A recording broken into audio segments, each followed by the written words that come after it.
वजीराबाद शहर में PSO के नए पंप के इफ्तिताह कर दिया गया। इफ्तिताह तकरीब में सियासी और समाजी शख्सियात के अलावा शहर की कसीर तादाद ने शिरकत की। मज़ीद तफसीलात जानते हैं साजिद हुसैन भट्ट की इस रिपोर्ट में। इफ्तिताही तकरीब के शुरका से खिताब में zonal manager Pakistan state oil Rai Riyasat Ali Khan ने कहा कि PSO पाकिस्तान की सबसे बड़ी फ्यूल कंपनी है जिसे बरसों से करोड़ों सार्फिन का इत्माद हासिल है। नए पंप के मैनेजिंग डायरेक्टर बाबू शेब अदरीस का इस मौका पर कहना था कि रोड पर सफर करने वाले मुसाफिरों को ईंधन की फराहमी के तमाम मुमकिन ज़राए मुयसर होना जरूरी है। अल्हम्दुलिल्लाह आज हमें फिर अल्लाह ताला ने वज़ीराबाद के लोगों की खिदमत करने का मौका दिया है।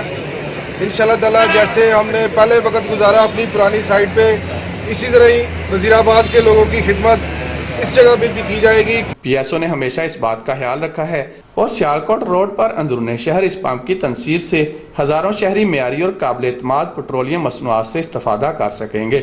इस मौका पर मोहम्मद अख्तर रहमान, चौधरी मोहम्मद रफीक, इजाज अशरफ, आमिर भट्ट, इमरान असमद चौधरी एडवोकेट, सदर प्रेस क्लब इफ्तिखार अहमद भट्ट, मोहम्मद अशरफ निसार, बाबू हामिद मंजूर और दीगर भी मौजूद थे। अवामी समाजी शख्सियात ने शहर के करीब बनाए गए पंप को एक बड़ी सहूलत करार देते हुए कहा कि अब उन्हें पेट्रोल और डीजल की तलाश में शहर से कई किलोमीटर दूर नहीं जाना पड़ेगा। उन्होंने बाबू शेब अदरीस और उनकी टीम को गुज़िश्ता कई बरसों से काबिल एतमाद पेट्रोलियम सर्विसेज फराहम करने पर खराज तहसीन पेश किया। Sajid Hussain Bhatt, City 5 news, Wazirabad.